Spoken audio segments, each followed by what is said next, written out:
Good morning, Curtis. What's going on over there? It's the special birthday edition of Shooting the Shelve. Oh my goodness. Yeah. Is it that time of the year again already? It is. Favorite day of the year. Well, hello everybody. Welcome to Shooting the Shelve here on the Just Shelve It YouTube channel. I am, as usual, sometimes mostly, probably, Jesse Arnold, and with me is the one and only Curtis, the Art by Ackerman. Hello, everybody. Time for a birthday celebration. Whose birthday is it, Curtis? Well, in addition to many other people that have birthdays each day, there is a certain special someone that we've got on as guests tonight. It's Cookie's birthday. Cookie? Yep. Well, why don't we get Cookie on into the chat? Everybody give a warm digital welcome, round of applause, and all your kazoos and noisemakers for the one and only Cookie. Yo, how's it going? It's very... There it is. There it is. I have a little performance anxiety. It's been at least a day since I got a happy birthday, so it's pretty good. How's it going? Okay, before we jump... Yeah, that's not fair. How am I going to eat that? Happy birthday, Cookie! It's a happy birthday cookie. Yeah. It's the same cookie that Joe got on his birthday, which was also my birthday. So I want to see a lot of happy birthdays out there in the chat. So, hey, Mark, the good house deal. What? All right, I don't know the story behind the birthday thing. You want me to tell the story behind the birthday thing? Yes, and All then right, we'll get into our shelf selections. So G-Con intern for a day. My birthday is November 2nd, right? So G-Con for intern for a day, and then G-Con was like right afterwards. So at intern, and I'm an introvert. I don't like attention. I don't like anything. So at intern, Jeremy's like, Cookie's gonna come in here. You're all gonna wish him happy birthday because he hates attention. And every time you see him, you're gonna wish him happy birthday. So I walk into the main studio where everybody was. Somebody said happy birthday, and Cornboy walks in behind me and starts singing happy birthday. So I have a room full of grown men singing happy birthday to me. And then the entire weekend, I got wished happy birthday 1,000 times. And then every day since, I've been wished happy birthday. Usually Chris in the studio again. When it's anybody else's birthday in the studio, it's also my birthday. So nice. And that is the story. It's like Groundhog Day, Okay. but the day that you're living over is your birthday. Yeah, I'm officially the oldest living person on the planet now. I mean, that's impressive. It is. Yeah. Yeah, I've had a couple hundred birthdays in the last year. So Okay. Did it come with a lot of gifts? nothing. Absolutely nothing. So how long has this been going? Just the past year or two? At this last intern for a day is when it started. Yeah. Oh, really? Yep. Okay. It's a new thing. It's all Jeremy Gerard's fault. And then Cornboy with the assist when he started singing. Okay. And then that was it. I mean, that doesn't seem like that long ago, Jesse, but if you think about it, like that already makes him over 100 years old. That's what I'm saying. Yeah. Yeah. I have zero memory of birthday singing at intern though. You might. So a group had already left the room. Okay. The big room where you guys did the painting at the end. Yeah.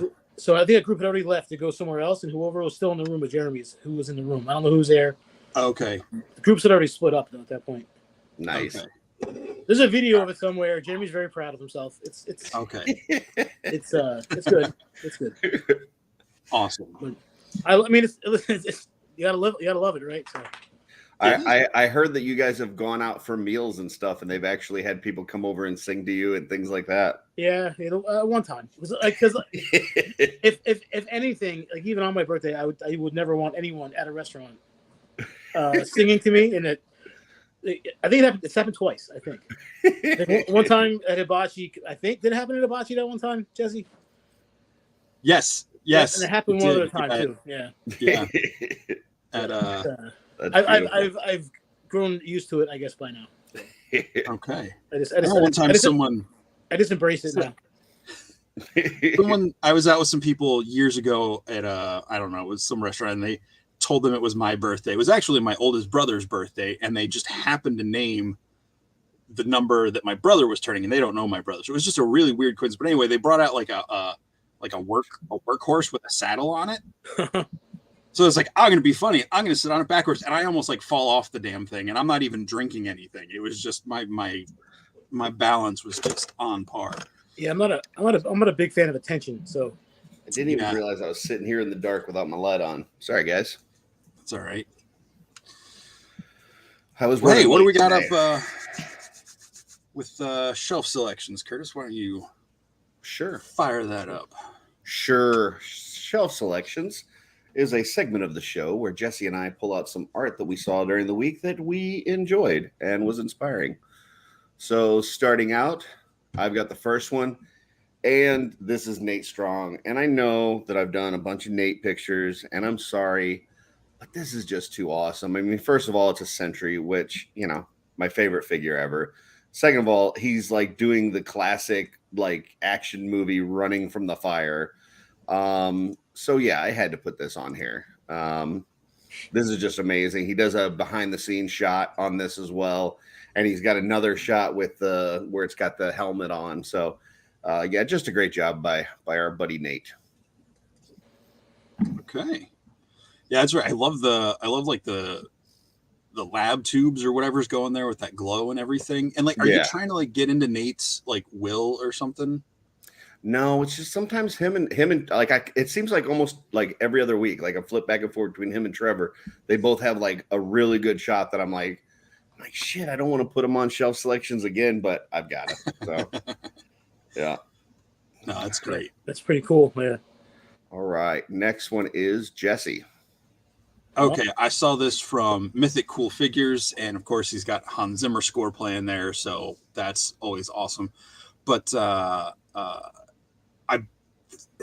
don't know if he's somewhere in Greece or Rome or something, I think.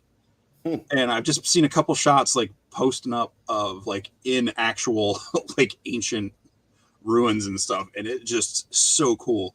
Like as cool as dios are, seeing these figures like against something like this is just awesome. And it just again speaks to how cool the figures are, that they look good up against real classical architecture. Yeah, I like that. I did not realize that was, I figured it was like some sort of digital background or something. That's pretty cool. And I'm sorry, but I'm not cultured enough to know Hans Zimmer. You want to hum me a couple bars there? Or?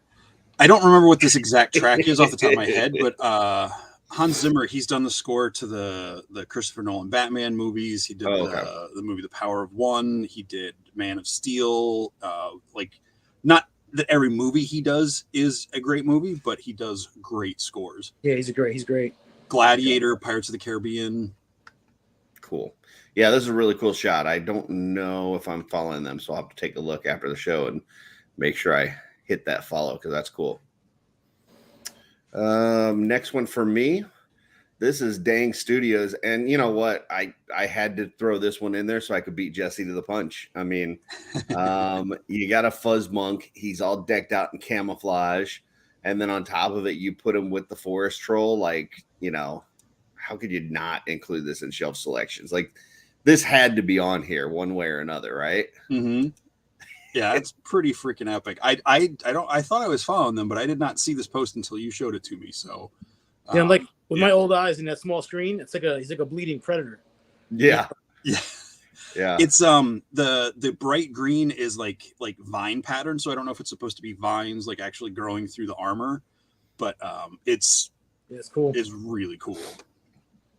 Yeah, it's really, really badass, and I just knew this had to be on there. So, and next is Jesse's. Grand Batinier. Oh, wait a minute. Sorry. I don't think I said this is Dang Studios. I don't think I said you that. Did. Sorry. Oh, did I? Okay. You did. Yep. Right out of the gate. And this is Grand I'm not going to say that. Batinier. I don't know. It sounds French. Toy photography. I mean, you got Romulus, Cyril Wayne. I'm not sure what the figure is in the background. Looks like maybe a 2.0 with some 1.0 gear, but I can't tell totally. But I just thought this was great. You know, they're all back to back. We always say a good photo tells a story. And I just feel like, you've got these heroes and they're being surrounded by a horde of something, and just can't wait to see how that plays out. Yeah, almost like they lost the rest of their army and it's just down to these three. Yeah, that's cool. I like that. Grand Batonier toy photography. Yes, Dune, the Dune soundtrack. How could I forget Dune? That's one of the best soundtracks in the last couple of years. Cool. Next one is mine, and this is Paolo Picasso. And I just thought this was just badass. Like, this looks straight out of a show. Does not look like toy photography. I thought, like, I first saw this and I thought this was a scene from the show that I didn't remember. Just a great job here. Like, the perspective, the background, the way that the angle of the, everything. It's just, yeah, I love this. That's a great shot. Yeah. Love me outdoor shots with that. I don't even know if it's forced perspective, but where the perspective works, it doesn't feel out of scale to the figures. Yeah, I really liked that. And Jesse.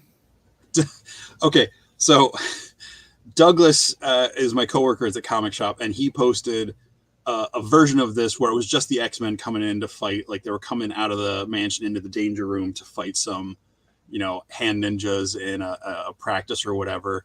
And he's like, "Did you see?" I was like, "Yeah, I did." I was like, "Yeah, Wolverine, hand ninjas, like Rogue was in there. Like, what else could I want out of that other than like maybe throwing Thistlethorn and Ahsoka in it?" So he went home and took a new version with Thistlethorn and Ahsoka. And I'm like, I gotta pick that one. Yeah, definitely. But I love extreme sets. If you're not into making dios, the extreme set, like 3D pop-up cardboard folding ones, they're a little expensive for just cardboard, but they, they're pretty cool and they really set up a great look. Those would those be your top 3 characters, like in all, like anything, like Ahsoka, Thistlethorn, and Rogue? Or would they at least be in the top 5? Yeah, I would probably throw Raphael and someone else. My brain is going blank, but yeah, for sure. That'd be a cool adventure party. Yeah. Cool. Yeah, this is a good shot. I do. I've seen a few of those dios that you're talking about, and like from certain angles, they look very realistic. There's other ones that I've seen that it's like not so much, but like this looks really good. So cool. Oh, I think I knew this. Joe saying Cookie loves Ahsoka. Is that a fact or is that a? That is a fact. Okay. Nice. Yeah, she definitely my favorite Star Wars character. Nice. We're gonna have something to talk about then tonight because Jesse does as well. Yes. This is and I know this is another one that I use a lot. I put Vonnie Rotten up there last week, but I saw this one. I could not put this in here. Like, this is just so cool. I just the whole, you talk about the story of the shot and stuff, and it's this just spoke to me, and I had to put this in here. It's just so cool. I love I don't have enough of Knight figures to do this. I wanted to do something where it looked like a suit of armor, like in a hallway. So seeing someone do this as armor that this guy's about to put on, just the way that like heavenly spotlight on the armor there is just so badass. It's such a great shot. Yeah, and I don't know like what emotion that they were trying to get out of this. But like, I look at this, the way he's looking down at the helmet, and it's almost as if he's tired of battle. He's tired of fighting, but he's got, he's got a duty that he's got to go do. It's like, it's his job. He has to go do this. And he's, just taking that moment to like, man, I really don't want to do this again kind of thing is how it looks like to me. I totally agree. Like, a mix to that with like maybe he's putting in the armor of like a friend, a fallen comrade that he's like wearing his armor in battle for, or that's something. Cool, it's got a quote attached to it. He says he's in the. Yeah. Yeah, well, see, here's the thing. I don't Curtis read. doesn't read. So yeah, you got to and that's why we talk so much about the pictures telling a story, because I don't read. So All right. Do you want me to read it to you? go ahead. It was story time. Sure. Of every 100 men, 10 shouldn't even be there. 80 are nothing but targets. 9 are real fighters, and we are lucky to have them, for they make the battle. Ah, but the one of them is a warrior, and he will bring the others back. Nice. See, it's that sense of duty. Like, yeah, I like it. Big fan. Very cool. Yep. That's I think, and I'm gonna really go out on a limb here, because we do these every week. We do at least 4 of these each every week. I think this is my photo of the year right now. Midway through the year, I think this is my photo of the year. Okay. So, all right, Jesse, here's yours. I mean, how can you not love a fire-breathing dragon just burning the crap out of Skeletor? I mean, yeah, just, I mean, classic. I mean, this is right up there with Frazetta in my book, as far as just conveying the emotion and the angle. I don't know, is that a broken eggshell down on the bottom that's supposed to be like the hatch dragon's like hatchling off on the right? It's just such a great, I got to change my page over here because Corona Ford just posted a video on Instagram that I had pulled up, and it just keeps distracting me. It's just epic. I love the lighting, the extreme colors and everything. Yeah, just love it. Yeah, when I look at this shot, like, it looks, I mean, obviously the dragon's attacking Skeletor, and He-Man, I'm sure, isn't controlling a dragon. So my guess from looking at this picture is that Skeletor and He-Man are actually working together, which doesn't happen often in the Filmation series, but it does happen a few times. And those are typically like my favorite episodes, when they have to like join forces. So I like that aspect of this.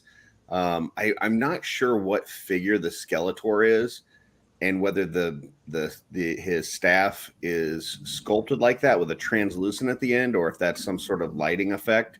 But how it's kind of pinkish at the end, I thought was really cool. Like, he's channeling some magic, and you can see there's like an opening like around Skeletor where the flame is, almost like he's channeling some magic that's protecting him from the flame. So yeah, this is just really cool. I like this a lot. Okay. So it is a recreation of the Masters of the Universe Golden Book, Secret of the Dragon's Egg, which I did not know, because apparently I did not read this comment either. But I imagine like He-Man and Skeletor got to the place at the same time, and Skeletor was going to do something nasty, and He-Man was trying to stop him. Yep. That's kind of the vibe I'm getting here. But yeah, and I love He-Man's got like that flat hand pose that just feels like such a classic. Yeah, I haven't read that book in forever, but it's sitting like in the same room as me, so I may have to grab that after this. And even though I'm not a fan of reading, there's enough pictures that I could probably make my way through it. So, nice. So that's it for shelf selections. But I did have something else I wanted to throw on here, because I'm super excited about it. I wanted to pull this up. This is from Emil Wickman. And I have been badgering Emil so bad about creating some heads for centuries. Like, I keep like, listen, I understand it. Emil's come out here a couple times now. He's really taken to American capitalism. He's at the point where he's selling figures ahead of Legion's Con at $400 a pop. Like, he's all about money now. You know, I mean, this guy is just like, he's raking it in. And so he doesn't have time for the little people like me that just want a cool new sculpt. But you know what? He made some time this past week, and he was working on some heads for these centuries. And he didn't come up with one. He didn't come up with two. He came up with 4 heads for these. So the 3 that you see here, the one in the bottom corner is a fully armored helmet. Then you've got the one in the upper right here that is like a helmet with a visor, so you can see the human face underneath, but it's got a visor on it. And then the one on the left is, you know, where it's got the open face, so you can see the eyes and the face. And he actually has 2 different versions of that. He has one with basically a white guy and one with a African American, and they're cool, and I just need like a whole bunch of these.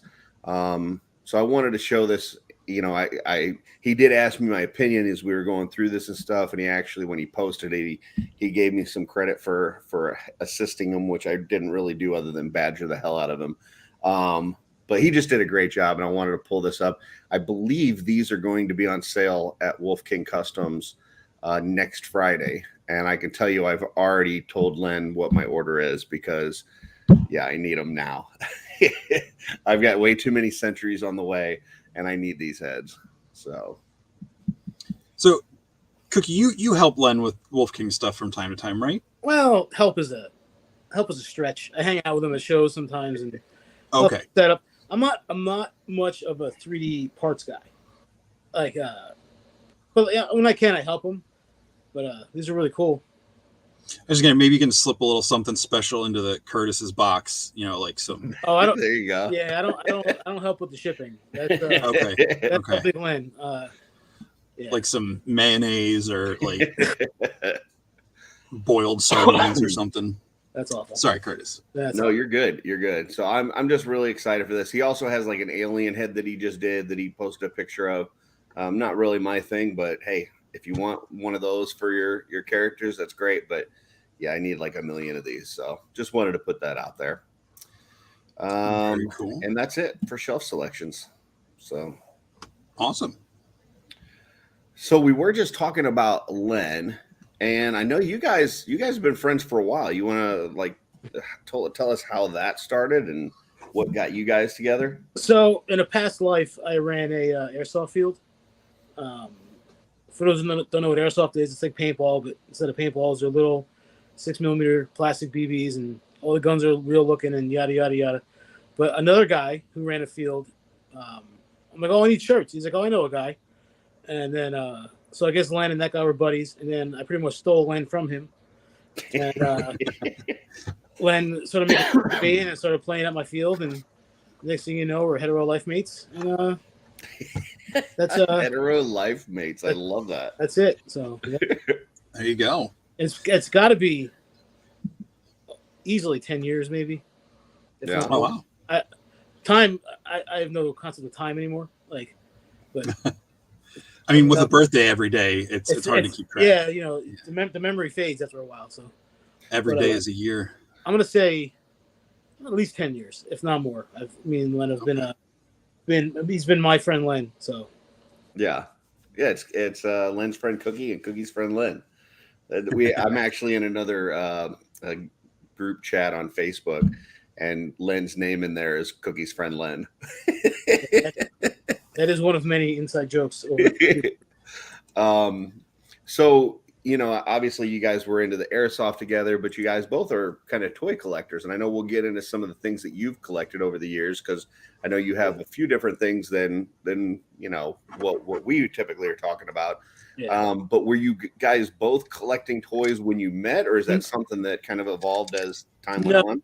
No. So I stopped buying toys in like 2008. I was heavy into like the modern G.I. Joe, the 4-inch, and I had some life things going on, so I kind of in 2008 stopped buying toys like 100%, and then got to be like, I don't know, one day I watched a YouTube video or something, and then got the G.I. Joe bug again, and then I'm like, Len, I'm gonna go buy some Joes, and next thing you know, Len's buying Joes, and we kind of started into toy thing together. I collected as an adult. I don't know if he did before. You know what I mean? Like, gotcha. So you may have got him his fix. Well, when I met Len, he wasn't buying any kind of action figures. But and I stopped a few years before. But like I definitely, I bought Joe's as they came out all the way to 2008. So yeah. So then we went to Toy Con. Both of our first Toy Con together. He'll post a picture every year how he's like sitting in front of Kit. Yep. And then it's just spread from there. And then he got into Mythics, which I'd never heard of. He got into him, I think, through the podcast guys. My wife's telling me, and he's told that story how he bought him his Olocon talked to Eric right away. Had no idea who he was. I had no idea what they were. Then he sold them. Then he bought them again. That's how Len does. But yeah, and now here we are now, and I'm working in the studio, and Len's making parts for the it's a crazy world. Yeah, that's really cool. Yeah. So how did you go from only knowing about them because Len's collecting them to you're now working for the studio? All right, so I started collecting them. My original plan was Motu tributes. Mm-hmm. First thing I bought was a cow roast, and actually in a Gallus at ToyCon, whatever ToyCon that was. It wasn't that ToyCon. It was maybe a year later. I forget what wave was current at the time, but it might have been the first Legions Con. And then I bought a builder off of somebody, and then a buddy of mine got the PowerCon figures at the show. It was Purple, and I never remember his name, but the Trapjaw figure. And then Chrono. Yeah, when I got that Chrono in hand, I'm like, all right, I'm sold. And I wanted to get skeletons anyway. And then I slowly started buying Mythic Legions. We'll go to like a show, and I think one of those old cons we had lunch, and like Corn Boy was there, and just kind of like talking to him and stuff. And one of the toy cons, I guess in the middle of COVID, when the Horsemen had Arethyr for the first time at a show, I think. And I was next to them. I was working Wolf King's booth with Jeremy. He was doing Legion Shop. I was doing Wolf King, and next to me all day was Corn Boy. He was sitting at the end. He was sitting at the end of their table. So we were chatting all day, and I'm like, I live like, I don't know, 20 minutes from the studio. He's like, oh, I'll talk to Chris, maybe, and I talked to Chris a little bit, but Chris kind of like running around as Chris does. Right. I had no idea like who I was, whatever. But Joe Vasapolo was there, and he was like he was working for him, but not working for him, kind of thing. And I mentioned to him, I'm like, yeah, you guys ever need help or whatever? He's like, yeah, I'll pass it on to Chris. And then tons of time goes by, and I'm not one to like push, Yeah. And it was like a part-time thing. So tons of time goes by. They do the Arethyr ISS, and Joe messages me. He's like, "You ready?" I said, "Okay." So I went in and I started doing like this part-time shipping with Joe. Got to know everybody. It was there a bunch, and then back as I was working at an animal hospital. I was a vet tech for like 15 years. Oh wow! Liked the work, hated the job. And and I didn't realize how much I hated it till I was gone. So one day, just, how like you ever watch Daredevil, the newer one, the TV series? Oh yeah. And Punisher and Daredevil were up there, and Punisher's like, "You're just one bad day away from being me." Yeah. So I had like whatever it was, it was something stupid. I just snapped. I was like, "Fuck this, I'm out." And I pretty much rage quit. And then the studio was shipping something. I forget what it was, and I went there and started. I'm like, I'm gonna work here until there's no more work for me, and I've been there ever since. So nice. But and made peace with the old job. I'm still friends with those guys, but there's no, it was one of those things where like I talked to my manager, and she was like, "What are you gonna do?" I'm like, "Dude, I can't come back. Like, if I give you like my 2 weeks and come back for 2 weeks, I'm like a loose cannon." Like, yeah. And like I've been in there, there's a barn there, and I still have stuff in. So like, I'm still like buddies with the old owner and stuff, because he went corporate, which didn't work for me that well either. Like he sold the place and went corporate. But I went full time back in like December, January, I guess, and I'm on the box, which is one of the best things that's ever happened to me. And yeah, you're on the box, and I was going to get to that. Yeah, and it's like I'd wake up. We'll get a little dark. I wake up every day and like question like everything. Like what's the point? I'm like excited to go to work tomorrow. You know what I mean? Like I love it there, and I'm excited to go to work tomorrow. And I can't believe I've never known that feeling. You know what I mean? Like, but it's just like it's an amazing place to work. Everybody's great, and I love every second. And every job has its things that happen, and but then you tell yourself you're working for the Four Horsemen, and you get to see toys all day.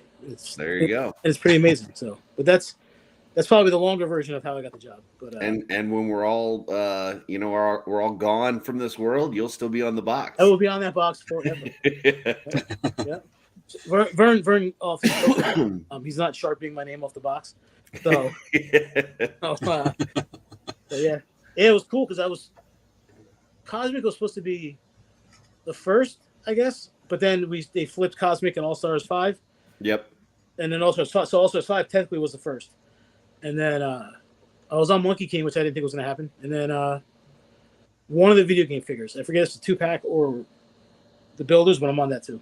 So it's cool. Like, I live in Infamy on the back of the toy box, which is pretty awesome. That's with a bunch awesome. With a bunch of That's really cool. with a bunch of great people. So pretty awesome. Very cool. You got any follow-ups on that, Jesse? Because I got another line of questioning after that. Well, I mean, I know we'll dive deeper into it, but being there, working for it, and collecting Legions for a while now, this isn't a deep delving question, but like, do you have a favorite figure or favorite faction that's like? So you said you like skeletons. But... Favorite faction is easily the skeletons. Okay. I love bad guys. Like in every toy line I collect, the bad guys are my favorite. Decepticons, Cobra. I love the bad guys. Skeletons are like I love dead things too. So dead bad guys, you can't go wrong. Okay. Now we want to talk about a favorite character. That's where you're going next, right? Or, if you have one, yeah. So my favorite character is a toss up between the standard Templar Knight and the Red Shield Soldier. Those two are like, and which is crazy because they're pretty generic figures, but I love builders. I'm totally a builder guy, and that Red Shield the Red Shield was like the star of that wave for me. I wish I had like 50 of them, but and the Templar. And there's like I love Scaphoid. He's pretty awesome. But like as for figures that I have, the Templar or the Red Shield, given any it changes depending on the day. If Templar falls over on the shelf, then I hate them that day. So,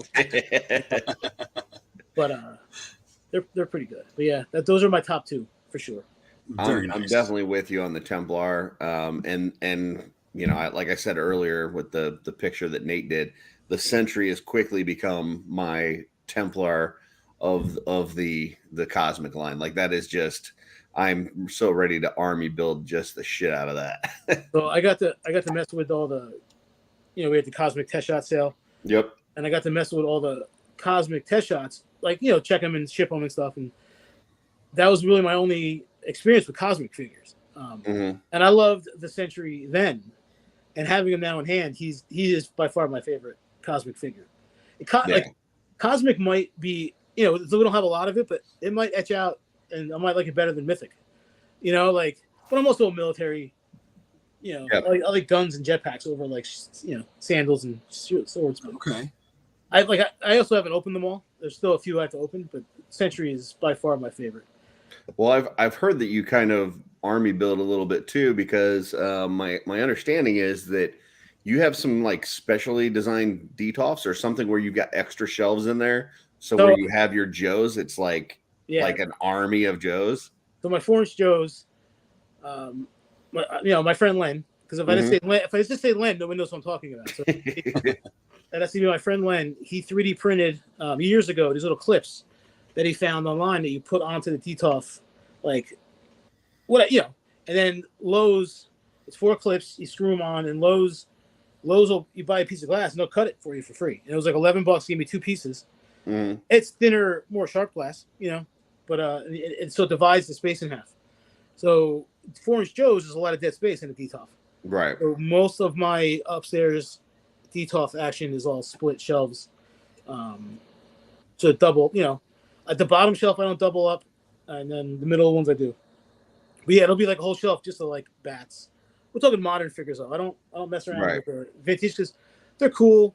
They're just too expensive. Even like especially now, like modern vintage, 80s Joes, I can't. $60 for this figure, $70 for that figure. There's no way. Right. Especially when I can spend, $35, $40 and get a pretty awesome like Mythic Legion figure or like a Transformer, something like. And the modern stuff is so good. Trying to think of the word. Everybody has like, they love the old stuff because it like reminds them of their childhood. Mm-hmm. I buy the new stuff because it reminds me of my childhood, but it's just better. I don't want a Transformer that doesn't only has like 2 points of articulation because I loved them as a kid. I want I want a modern Transformer that can like do handstands and stuff, and like and like Yeah. Mhm. but I want the Transformer because I liked it as a kid, but I want the new version of it, not the. No, I know Yeah, what I you feel mean. like I before I got into Mythics, I was very heavily in the Masters of the Universe community, and there's a lot of what I'll call vintage snobs in that community, to where it's like if it's not vintage, it's not Masters of the Universe. Like they don't recognize anything but the original line. Yeah. And while I do have a lot of nostalgic feelings for the original line, I love That's the looking at word. I couldn't come up with it. yeah, well, and I love looking at the newer stuff with better articulation that still has that same feel, that same look. I've even heard, Travis Bowles say that he'll have like some classics figures that obviously 4-H designed, and he'll have those at like a show, and somebody will walk up and say, "Oh, I had this when I was a kid," and they immediately think it's the same as what they had, but it's not. It's the more updated version. So the fact that you could have people look at this stuff and think that it's what they had tells you that it still has that same appeal to it. Right. Yeah, like you could, they make Transformers now that are just like, there's a Starscream sitting in my Walmart now from the '86 movie, but it's the old Starscream. I don't want that. Mhm. Like his arms moving, that's it. I can't do anything with that. Yeah. So it's cool, and if you like it, you like it. But I just, I don't know. I'm all about the modern toys now. Yeah. I have a bunch of vintage stuff myself, just like the re-release stuff from the last couple of years, like the I have all 4 of the Turtles from the wagon whatever release that I left on cart or whatever, just to have that feeling of those. But 99% of my stuff is out. But I love that the Bumblebee from the Siege line of the Transformers, or whichever Earthrise, or whichever one he came from. It's like, this is what the Bumblebee toy felt like to me as a kid. It's like doing all the things I wanted it to do when I was a kid.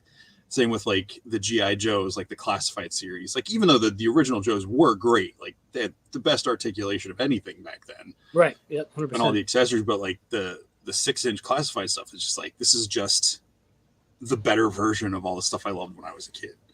I was never gonna go 6-inch. Legions were my first 6-inch. There's a military toy line that everybody hates, so I'm not gonna talk about it. But I'm heavy into those.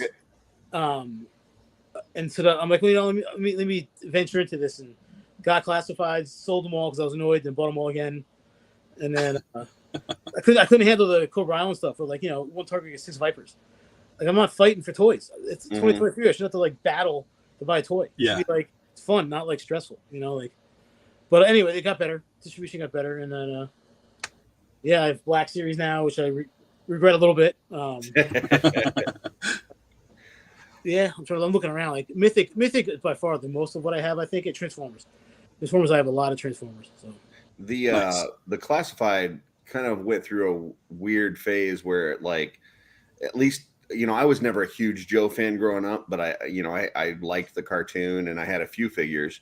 But it seemed like when the classified line came out, like, started off a little rough. Like, people weren't, like, as far as the quality and the just what people were getting. But I mean, lately, like last year or so, like, man, they've just been putting out fire after fire. Like, the figures are amazing. Yeah, the first wave had like weird paint jobs. It came with like Nerf weapons, and even the first couple waves. But they definitely course corrected and made some cool stuff. Yeah, that's the thing. It's like that they have an '86 bat that's like perfect. It's perfect. Yeah, and it's like, why would I want an O-ring bat that the crotch will break or the little peg will break in his hand? I can have this 6-inch beautiful looking thing with no rubber O-ring in them, and I do each their own, but I don't get it. I don't get, like, there's like the reaction figures with 5 points of articulation. I don't get it. So yeah, it's like, we can do better, and they're expensive as hell too. Yeah. Well, and I know at least at one point, I don't know if you're still heavily involved in this, but I know at one point you were really big into the Legos as well, right? I am still a Lego guy. I haven't bought any in a while, but I'm still a Lego guy. Yeah. Like, what does that look like? Are you buying sets, keeping them in the box? You building things? Do you have those displayed? Like, what does that look like? Because I've never collected Legos, so I'm just curious. So I started off only doing original trilogy Star Wars Lego sets, which I stick to that mostly, but then I found Clone Wars and love Clone Wars. So I have a few Clone Wars Lego sets. I have a lot of the city sets, like the modular buildings and like the bigger sets, and they're all built. They're all like right in front of me now, staging on a table. Have nothing to do with them. I have a lot of my Lego Star Wars on display. If I buy it, I open it and I build what it is. Like I'm not creative. I like to follow instructions. Like the deluxe builder sets give me anxiety because there's too much stuff. Like, tell me where to put a shield, tell me where to put a sword, and I'm good. You know, like so like I got to buy an X-wing to build an X-wing. I don't buy it to like build other stuff. My plan is to have like a city in my basement at some point. Who knows if it'll ever happen? You know, like I have a ton of train sets, Lego train sets that are awesome, but it's just everything's time and money, you know, and space. Space is at a premium now. So, but yeah, I used to sell Lego like by the piece. That's how Len got all those stack-on drawer units in his basement. Right. Okay. I sold. It was you buy sets, you part them out, you sell them by the piece on Bricklink. It's fun. A lot of work. It's a grind. But you know, you turn your hobby to the way to make money, and it starts to suck after a while. So. Yeah, it's not a hobby anymore. Yeah, so I just didn't have time for it. So I closed the store. I have all the parts and bags in my basement. And Len got all my storage for it. So what's the biggest Lego set you got? So I have one of the Death Stars, like 4,000, 5,000 pieces. I got it for Christmas years ago. My girlfriend at the time, she had won her football pool. And she's like, if I win a football pool, I'll buy you a Death Star for Christmas. And she won a football pool. So nice. So they call it a dollhouse. Like every room, it's open. Every room is a different scene from one of the two movies. Oh, that's cool. It's cool. It's a cool set. A lot of gray bricks. Yeah. That's the biggest set I have. I want 4,000, 5,000 pieces, something like that. Wow. That's crazy. Sets they're coming out now are crazy. Yeah. 8,000 pieces. And they're expensive. I understand. Lego is it's an expensive hobby, you know. Yeah. The amount of detail they do and everything. For a couple of years I toured with Lego. It's called Brickfest Live. It's like a touring Lego show, not a Lego official, but you know, they would have attractions and stuff. And their guy, the dude Carter that worked for them, he built all their stuff. He works for Lego now. He lives in Denmark. He designs sets. So, oh wow, it's pretty cool. Yeah. That's I have cool. most of the stuff he made just because I know him. You know, like I feel like I know the guy, so I should buy the sets he designed. So. That's cool. Nice. But yeah, Lego was a big part of my life for a while. That might be. I got back into Lego before I got back into anything, and that segued into Joe's and Transformers. And Transformers was always my favorite. They weren't great toys, and the Masterpiece were really expensive and getting more expensive, and they make the same guys, you know, every couple of years. So it's like we'll need 4 Optimus Primes, you know, like let's get some other guys going. But I still have some of like behind me. There's Masterpiece on the detail behind me, but not a lot. But it's the new stuff. The new stuff. I love the new stuff. I go crazy for the new stuff. So. Well, I know you just mentioned Clone Wars not too long ago, and you guys talked about Ahsoka earlier. So I want to get into some of that and kind of have a little discussion on Clone Wars. Before we do that, I think this is a good time of the show. I was told to take a survey tonight, and I first need to ask a question to my two people on the show, and then out to the group. And this came to me from Cookie's friend Len, and the question is, Cookie, where do you keep your butter? Oh, counter butter, baby. a little tray to cover on it. The butter lives on the counter. Jesse, where do you keep your butter? Well, I get just a tub of Country Crock, so it just stays in the plastic container it comes in. Okay. But is it out or is it in the fridge? Oh, it's in the fridge. Yeah, I hate hard butter. Like if I make it's soft. This stuff is soft. Yes. Yep. I like the sticks, and if I make toast and I go to spread the butter and it tears the toast in half, you watch out. So Len hates the fact that I have counter butter. So I want to ask the chat then. Throw in here: are you refrigerator butter or are you counter butter? Those are the two options. And I will tell you, Cookie, I am fully on to counter butter. In fact, recently I've upgraded from the 1-stick to the 2-stick counter butter so that you always have a soft one. Yeah, because sometimes you use up that first one and you're stuck. Yeah. Yep, I am now on the double stick counter butter. So It's a good way to live. yep, it is. And we got the double stick counter butter, and my wife was sitting there, and it was funny because she was telling the kids that they were doing it wrong because they were taking one stick at a time instead of taking both, cutting both sticks at once. I'm like, why would you cut both sticks at once? Then that means they're going to run out at the same time, and you're not going to have soft butter. The whole idea of the double butter, you got to replace the first one when you use the first one. By the time it's done, you put a new one in there, and the second one soft. So, I go on runs, not runs. I don't run. Look at me, but I go for a while I was having a bagel with butter in the morning, so I was going through a lot of butter. That's kind of I had stopped doing that. And I have eggs now, but whatever, who cares? So I'm eating less butter now. But when I want butter, I want it soft. I don't want it in an hour when it softens. I'm not going to put it in the microwave because I'll forget about it, and then it becomes liquid. Yeah. Len is very offended by my counter butter. He hates it. Yeah. He threw this out to me, and I told, because I think he thought that I was going to be surprised at your counter butter, and I'm like, of course it's on the counter. Where else would it be? And then he started giving me all the reasons why you shouldn't have it on the counter and all this. And I'm well, I don't know what to tell you, man. Len wants as long as it's covered up. Yeah, it's got a cover on it. Len wants to live forever, so I think he's always worried about something. I must have grown up with counter butter. You know what I mean? Yeah. But I guess I sent a picture one day. I have this cart in my kitchen where the butter lives, and I think I took a picture of something and sent it to him. He's like, "What's up with that butter back there?" Then he I don't know if you know anything about Lynn, but he can't let stuff go.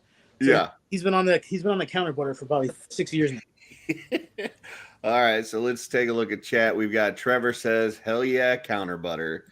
Vonnie Rotten says, "Cold butter is awful." Yep. Counter for life. We got another counter butter. I think Joe's a fridge, but he says because the wife says so. Steve-O's a fridge. And let's see, Patrick, he's a fridge. Wife won't let him have counter butter. That's, Why can't you have your own you have your counter butter and she has her fridge butter? Why I can't imagine being married to somebody that wouldn't let me have counter butter. You gotta draw the line somewhere. Yeah, exactly. Chris is fridge. J Mac is a counter. The backup sticks are in the fridge. Yeah. I mean, you don't keep 12 sticks on the counter. That'd be weird. Yeah. Wife turned him on to counter butter. Scott Baker's with the counter.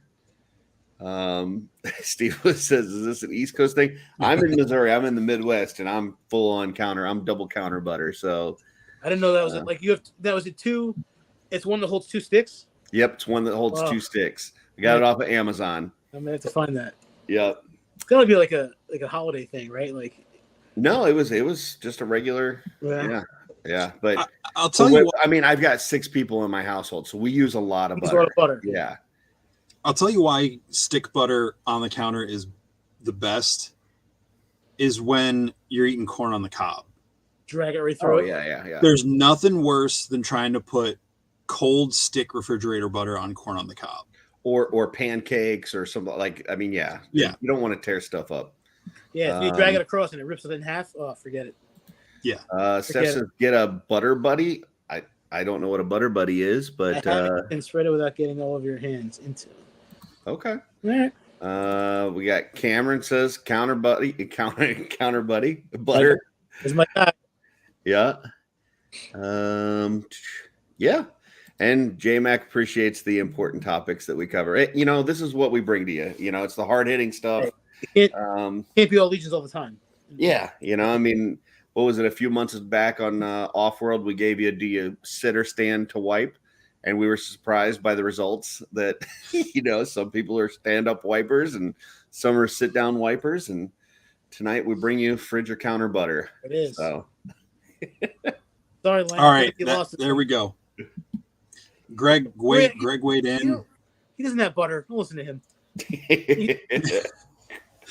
See, I don't. Greg. Yeah, I don't believe Greg it. Just reaches into the fridge grabs a stick of butter, just dips some sugar on it, and just eats the butter like right off the stick. I don't believe that Greg eats butter because he wouldn't even let Jesse get any fast food or anything because it was too unhealthy. So Greg probably doesn't do butter. Oh, Greg lives on pizza. Let's not talk about health. Yeah, that's true. All right. So getting back to we talked about a little about Clone Wars and Ahsoka. Like, I just finished Clone Wars. I know you guys have said you guys are fans. Let's have a little Clone Wars discussion. Give me some of your thoughts on the series itself. What you like about it. If somebody hasn't seen it, what would be your advice to them? Oh man, there's so much of it, and there's a lot of it that's like, who cares? It's all important. People are like, oh, the droid episodes are terrible, or the Padme episodes are terrible. It's all important stuff. It's all the story building. It's all of it. Anything involving like the clone, like, and it's stupid, but like the clone, like, it takes the clones from being these like faceless idiots who just turn on the Jedi to being these amazing people who got screwed by, and like, it's heartbreaking what happens. Like, literally, like, it's like Order 66 is cool, and we saw Revenge of the Sith, but seeing the build up to it and seeing how it turns into like this tragic, terrible event, and they keep giving it to us from different perspectives now, which is awesome. And it gave us Ahsoka, which to me is the greatest. She's the greatest Star Wars character to me there ever was. Like, I don't care about Skywalkers. I don't care about Han Solo. Wow, that's big. Give me Ahsoka. Give me some Rex. Give me some Bo-Katan. And I'm set. Like, I told Lana, like, this Ahsoka show is bad. I'm never watching TV again. Like, when I first, I didn't watch Clone Wars till recently. So like, I knew of Ahsoka. I didn't understand her. I'm like, Anakin's apprentice. I don't get it. But so she showed up on like Mando. I'm like, okay, she's cool, I guess. But then watching the Clone Wars and I watched a lot of Rebels, but not enough to really know what was going on, I guess. Because I was always a movie guy. I loved the original trilogy, and that was kind of it. Prequels. Well, Clone Wars makes Sith better, I think. Like, I hate those prequels. Like, I think they're awful movies. But Clone Wars makes Sith better, I think. And then it makes everything and everything with Ahsoka is just awesome. Like, to me, the last 4 episodes of Clone Wars is the best Star Wars that we've ever gotten. And that's it. And I'm excited for the series, and I think Rosario does an awesome job as Ahsoka. Yeah. So your friend Len, he was pushing me hard to watch Clone Wars for a while, and I was kind of fighting it because I'll be honest, the first few seasons, a little rough to get through. Like, it comes across as a kid's show. It doesn't feel like it's related to the Star Wars universe. It seems like something totally kind of off. And like, it seems like about season 3 that turns a little bit, starts to get a little bit more serious. Yeah. And by season 5, it's like, oh crap, they're answering questions that we've had, like things that we didn't know. And season 6 and 7, like you were saying, as far as leading up to Revenge of the Sith, like, it really fills a lot of gaps between the 2 movies, between episode 2 and episode 3. Yep. There's a lot of things that aren't really explained, I think. And season 6 and 7 of Clone Wars really fills that gap. And so, basically Len was telling me, hey, as soon as you finish Clone Wars, you got to go right back and watch Revenge of the Sith. And I did. And that movie is 10 times better once you've watched Clone Wars. It's just the fact that there's like scenes that like end in the movie and then continue on the show. Like, it's just, yeah. And then Ahsoka feeling it all happen on the bridge of that ship. Like, yep. And it was really like Hayden Christensen and like all the voice actors from the movie were in her head at that point, not like, right. So that was really cool. Well, and like, I'm sitting there thinking, like, when I saw the prequels originally, and then especially like the early seasons of Clone Wars, I'm like, Yoda's just a fucking idiot. Like, the Emperor is running circles around this guy the whole time. Like this, they've got this war going on, And it's like imagining it on a tabletop, like there's two sides of this war, and he's playing both sides. Like the Emperor is controlling this side, and he's controlling that side, and Yoda's just an idiot. But then you get towards the end of season 6, and you see how Dooku and the Emperor were really like playing this mind voodoo on Yoda, and they go through like there's like 2 or 3 episodes where they show how they were really clouding Yoda's mind so that he couldn't see what was going on. And you know, I think that, like I said, that kind of stuff explains a lot and makes you, you know, really enjoy the movies a lot more, in my opinion. Yeah, I don't know. I just remember finishing Clone Wars being like, "Oh my god, that just happened!" Like, yeah, and then it makes everything in Rebels better because Clone Wars ended at season 6, and then Rebels happened, right? And then they went back into season 7. So like, all the stuff with Ahsoka hits harder. You know, like it's just I don't know. That's my favorite. My favorite Star Wars is definitely the Clone Wars, for sure. So Jesse, I know you're also a huge Ahsoka fan, big Clone Wars fan. Thoughts on like what would you have to say to somebody that hasn't seen it? Give us some advice. Well, I've done the same thing. Like I remember going to the theater in 2008 to see the theatrical release of the premiere of Clone Wars because it was more Star Wars. Like I knew it was, you know, geared towards kids or whatever. I watched it and I was like, I don't like this new character. I don't really like the art style. At the time, it just did not click for me at all. Years later, my oldest brother was back from overseas and we were talking and he was real excited to get the next season on DVD or whatever.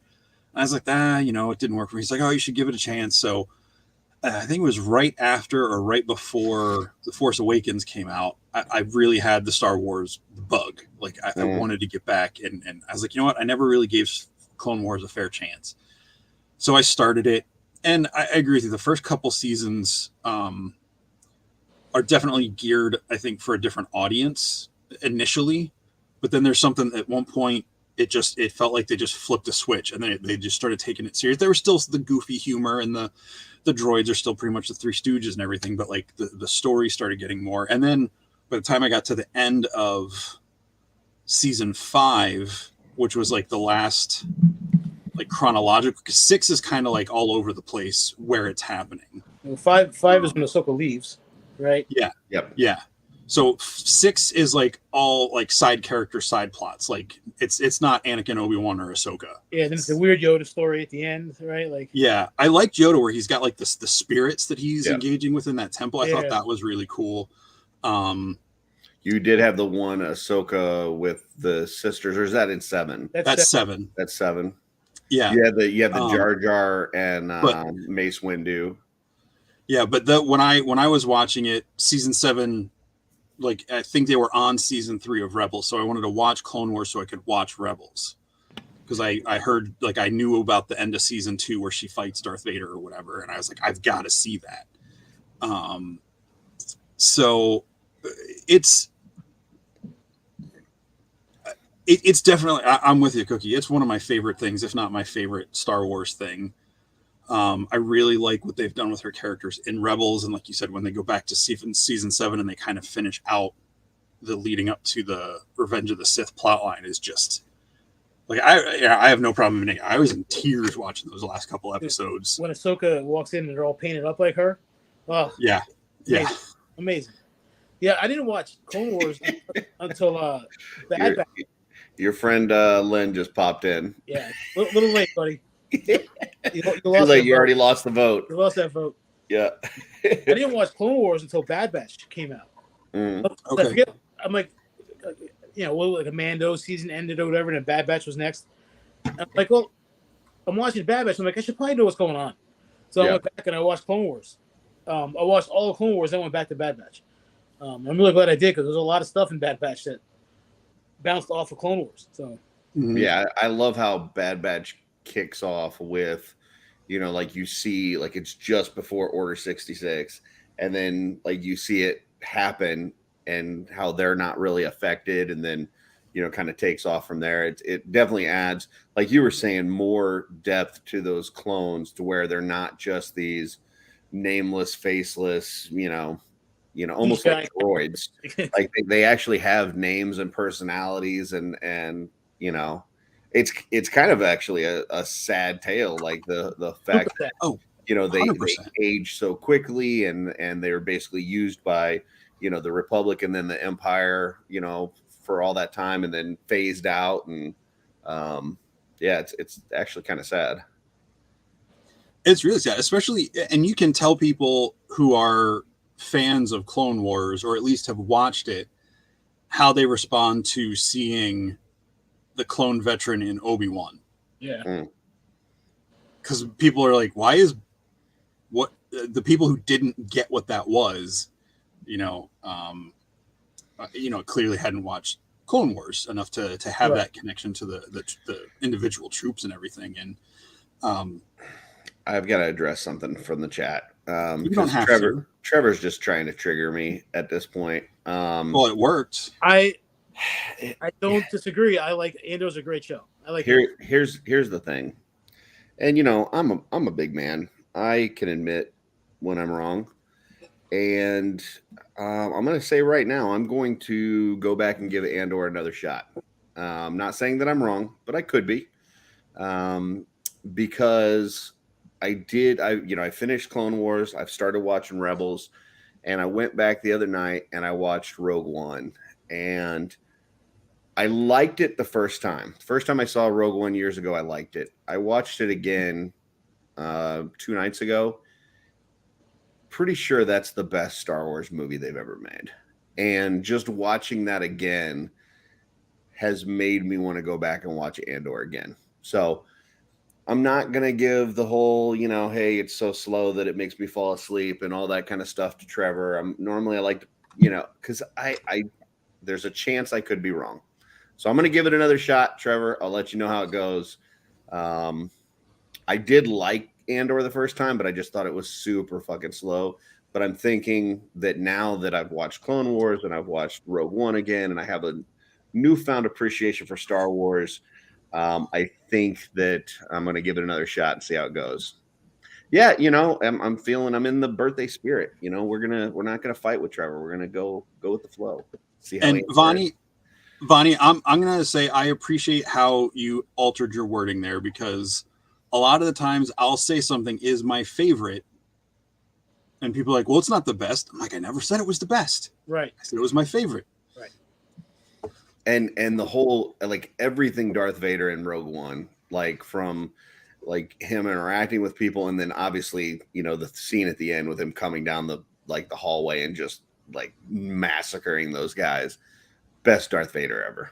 So that it's basically what we got with Luke at the end of Mando season 2.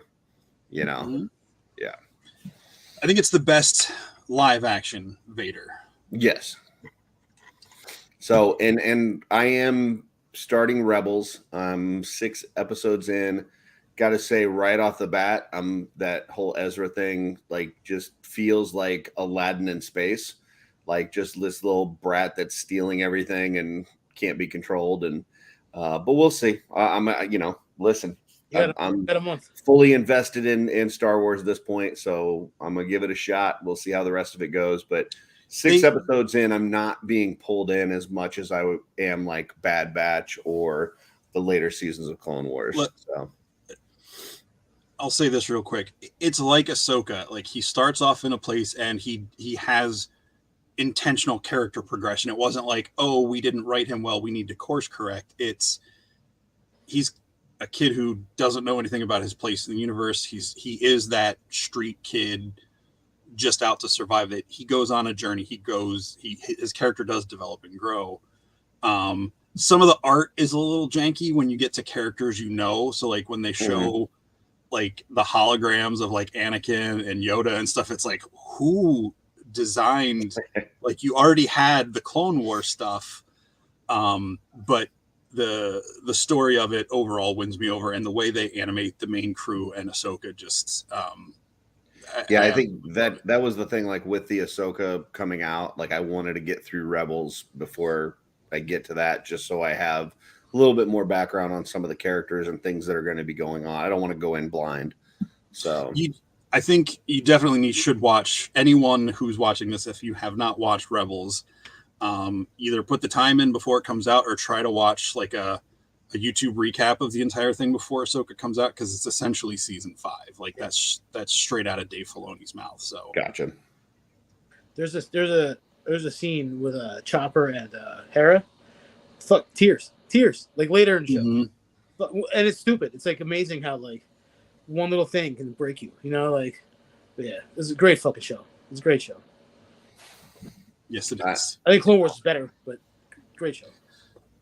Yeah, and I just finished second season of Bad Batch, and I'm really loving that one too. So good. So I hope we get a lot more of that. Yep. Okay. Cool. What else, guys? Anything else that you're watching or excited about? Any movies or shows that you guys want to talk about? I don't know. There's a show on Hulu called The Bear that's amazing.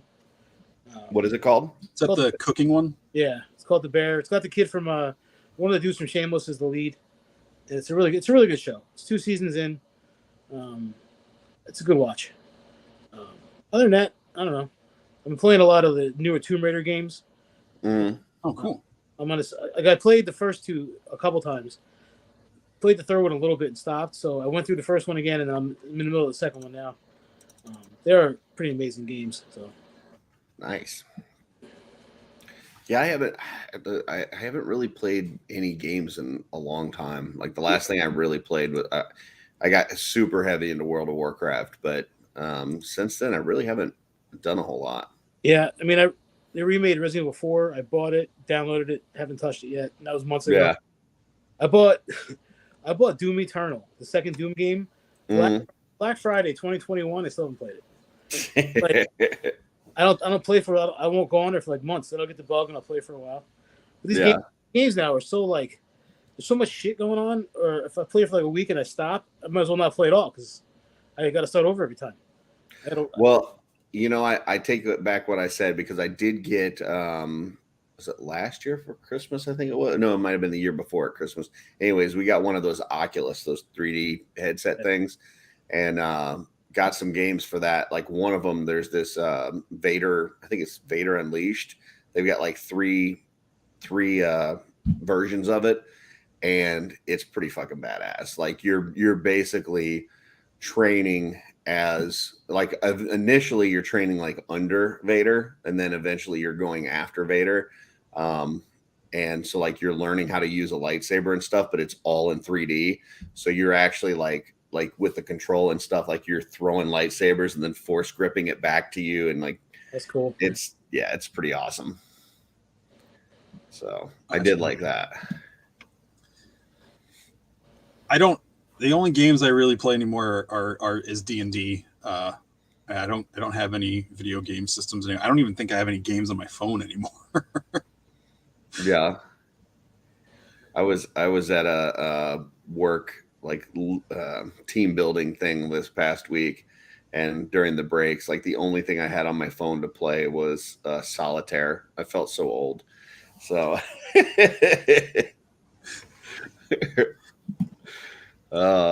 nice. Yeah, I just finished Jack Ryan season 4 tonight. Okay. There's 4 seasons of that with Jim from The Office. Yep. There's 4 seasons of that show. Wow. Yep. I've watched the first 3. I started watching 4. It came out like it started, I think, almost the same time as Witcher, and I was kind of like watching both. And I think it was like the second or third episode of this 4th season. Like I found myself not paying attention to it. So I don't know if it just starts off slow and then I don't know. What were your spoiler-free thoughts on season 4? Does it get better? Or do I need to give it a chance, or is it not as good as the other 3? I think it's as good. The only complaint I have about it is it's only 6 episodes. So like it's over after this week's episode. So, and that's it for the show. So I hope we see Jim. Maybe they'll do a movie with him and Michael B. Jordan from, I don't know if they exist in the same world, but he was I think Michael B. Jordan was like Liv Schreiber's character from the one that he was in with Ben Affleck, or Willem Dafoe from the one with Harrison Ford. I can't remember that character's name, but yeah, I liked it. I think it's good. I think it's worth finishing. Nice. I did like the first part of Witcher. I'm eagerly awaiting for them to drop the last 3 episodes, but the first 5 episodes this season were really good. So I thought, anyways. Was that a cringe there, Cookie? What's that? When he said he liked the first half of the new Witcher? I haven't watched any of it. I don't know. Oh, okay. I have no opinion around it. No. Probably. Have you watched any of the Just seasons of The Witcher, Cookie? I haven't watched any of it now. Oh, really? Yeah, it's hard for me to like get into like shows, especially if they've been on for a while. So I gotta play catch up. I don't know. I'm like, I can't see that well without my glasses on. That's a lie. I can't watch TV. I need my glasses on to watch TV, but my glasses off to like play with a toy. So, so doing both is really hard. So it's like I'd rather just play with a toy because I usually fall asleep watching shows and like wake up 5 episodes later and I got to figure it out. Yeah. But yeah, it's hard for me to like watch. Unless I'm like super into it, it's hard for me to pick up a show. Like I tried to watch The Terminal List with Chris Pratt. Yep. And I got halfway through one of the episodes and the bad guy is such a fucking joke that I'm like, I can't take this guy seriously. So like as like the bad guy, and I'm like, I'm over it. Like once I start playing on my phone watching the show, I know it's over. Yeah. Yep. I did watch 5 seasons of The Rookie in like record time though. Oh, nice. Oh, with Nathan Fillion. Because I love Nathan Fillion. So I'm like, let me. Yeah. Because on my feed, either Facebook or YouTube, all I see are these shorts from the fucking show, and I'm like, maybe I should like watch it and see what it's about. And like, I love the drama of the show, but the cop action is horrendous. But like the characters are great, but the actual action is terrible. Gotcha. But but I mean, I finished season 5 and I'm waiting for season 6, and I'll watch that. Okay. Like, which I want to watch The Witcher. I just haven't gone around to it. You know? Yeah, like, I mean, if you're a sword and sorcery guy, like if Mythic is your vibe, and you like any of those older, like Conan or Beastmaster, things like that. I mean, Witcher is definitely like sword and sorcery galore. Yeah. The characters are good. The storyline is good. I've never played the game, and so I just watched it because I was like, oh well, this is something to watch, and I really fell in love with it. Now, I will say the first season, especially, they're jumping around in time a lot. So it took me a couple times watching through the first season to really understand what was going on. Because yeah. Only 2 seasons of that show? This is the 3rd season now that they're in. Yeah. And they did the first 5 episodes, and then in like 2 more weeks they're going to do the last 3 episodes. So, but it's not a long watch. I think each season is just 8 episodes, Jesse? 8 episodes. Yeah. So I mean, catching up, you're talking about, if you watch the 16 episodes for season 1 and 2, you're caught up to where we're at now. So, and like Henry Cavill's great in it. Like just the attitude. Like I knew of the games and the books before the show came out, but I never played or read any of them.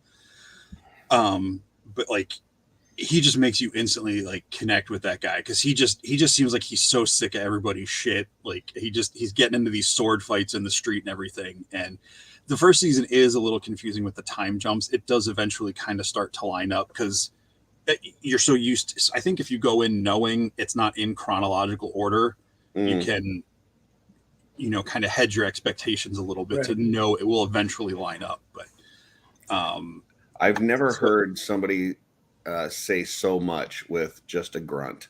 Like he'll grunt in that show, and you're like, I know what you mean. Yeah. The only other person that comes close is Roy Kent. Yeah, that's true. From Ted Lasso. Yeah.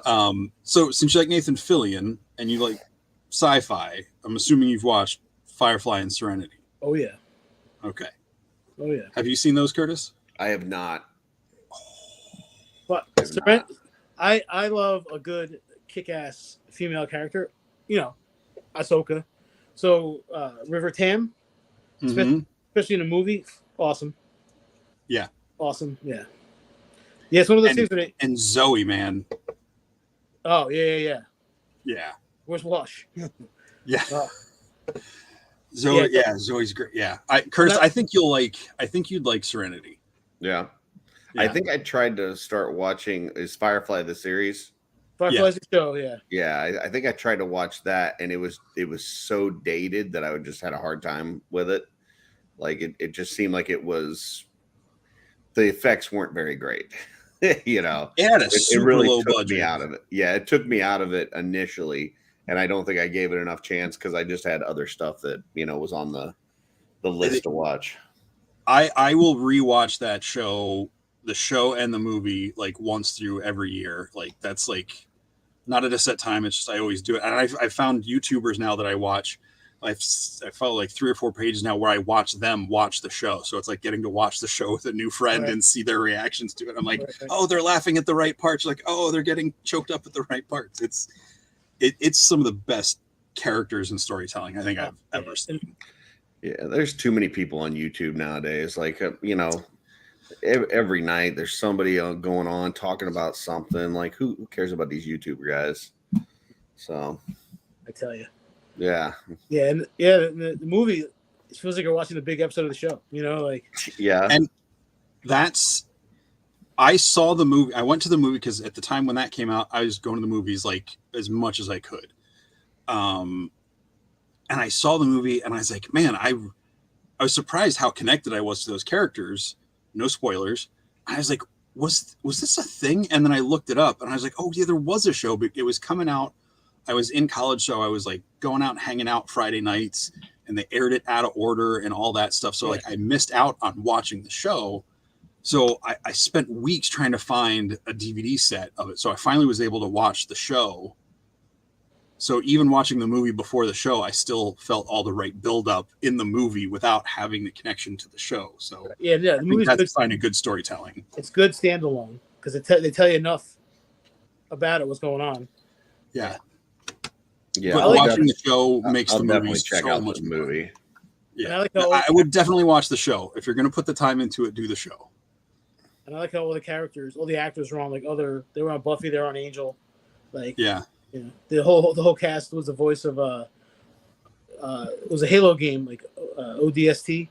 And they were all the voice actors in the show in that movie, and so it was cool. Yeah. Well, I did love Buffy and Angel, so. Yeah, they're one of two of my favorite shows of all time. I like Angel a little better as a show, but yeah, I love like a show that just it goes ongoing, and like we're like that's not episode. It's episodic, but it's not. And like I don't know, like American Horror Story. I hate that it's every season is they're new characters and shit'll happen in season 7 of Buffy from season 1. They'll reference it and like I don't know, it's cool. Yeah, it's like they are standalone episodes, but there's themes that are carried out, from show to show. And the only thing that really irks me about both of those, Angel and Buffy, they both started off, I think, extremely weak and then got really good, and then they were done. And it was like I wanted more. But my favorite character from both of those is Spike. Like any Spike episode you can give me, I'm all over it. Like he still looks exactly the same too. The actor. Yeah. Like you see him now, he's got the white hair still, and he's in or something. Yeah. James Marsters or something. Yeah, I heard he wasn't he. He was Brainiac on Smallville. Yeah, he was. He was. Oh shit! Who's the guy that did the Buffy series? Joss Whedon. Joss Whedon. I heard the guy that plays Spike, James Marster. He told this story about Josh basically like grabbing him by the shirt and like throwing him up against the wall and like threatening him because that Spike character was only supposed to make it like for like partway through the first season, and then they were supposed to kill him off.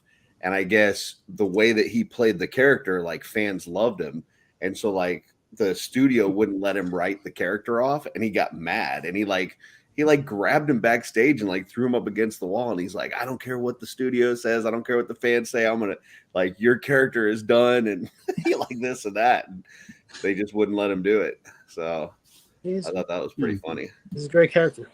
Yeah. Oh, that's it. Well, if you like that stuff, I mean, Joss Whedon's the one who did Firefly and Serenity, so Oh yeah, yep, yeah. cool. Yeah, like Definitely, first season check it out.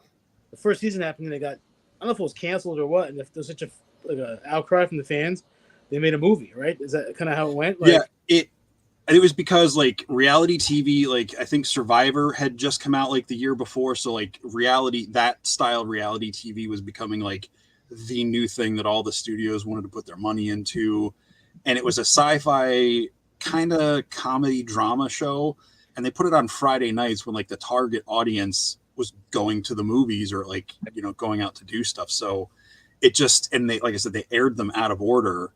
So they only did, I think they were only contracted for like 13 episodes, because that 13 or 14 is all we got.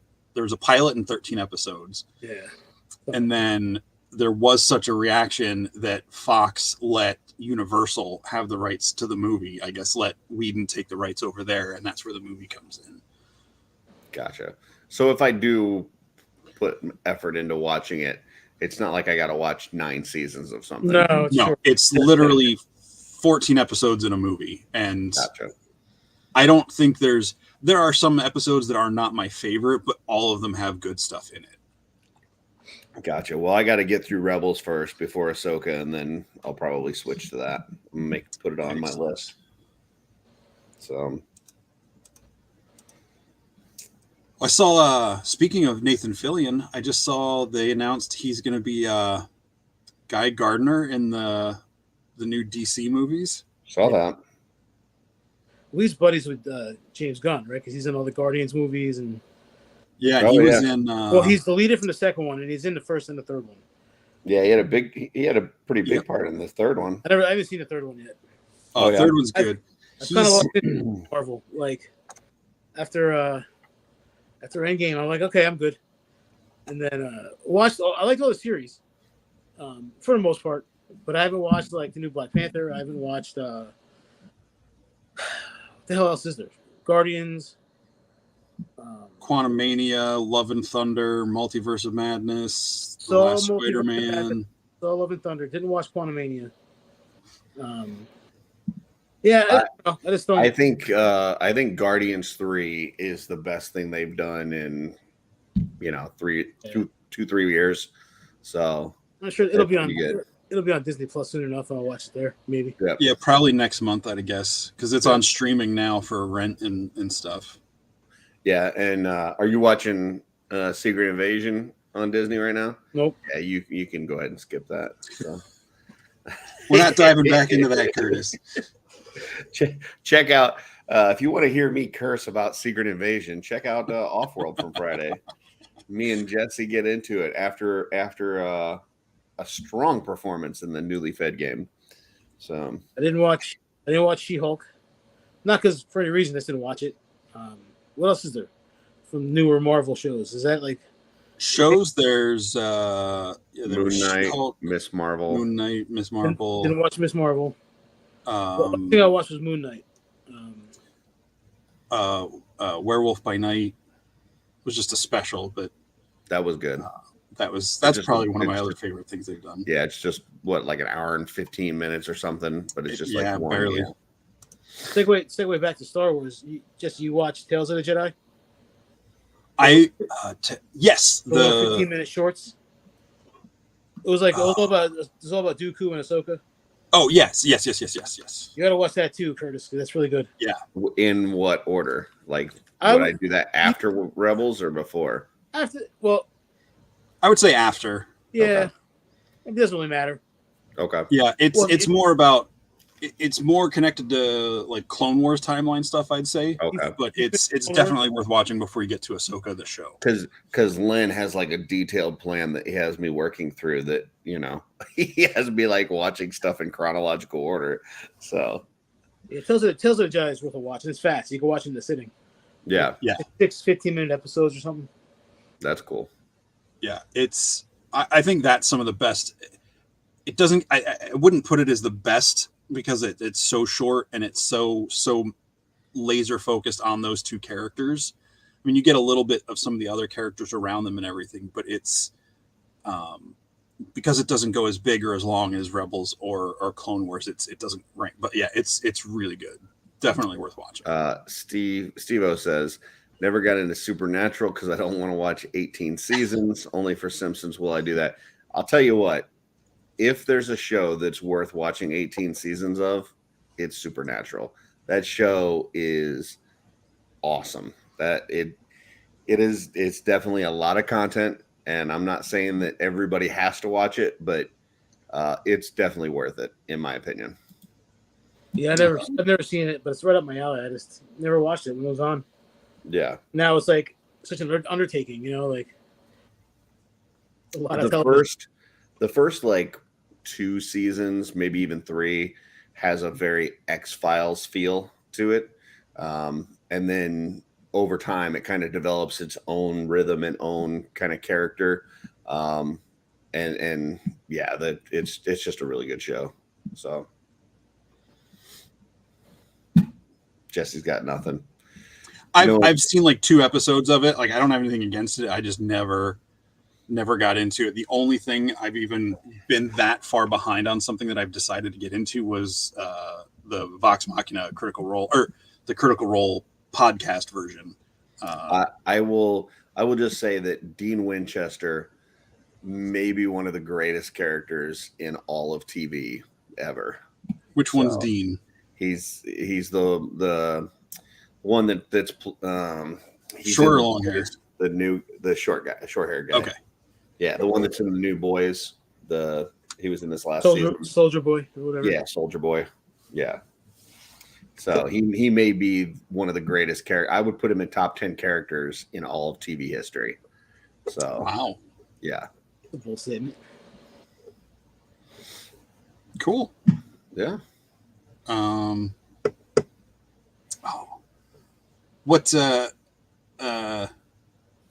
moving on from shows and stuff, are you going to any of the conventions?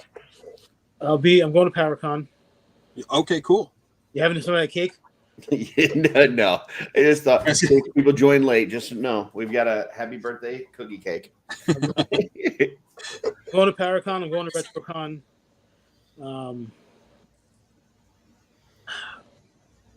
Legion's Con, obviously. Like, okay. Yeah. I thought you were going to hesitate and say you weren't going to be at Legion's Con. No, yeah, unless something happens, and but yeah, my plan is to be at Legion's Con. It's literally in my backyard, so it's like, which is nice. It's like 10 minutes from my house, the hotel. Oh, nice. Well, cool. I will be at all of those shows myself, so nice. I'll see you there. Nice.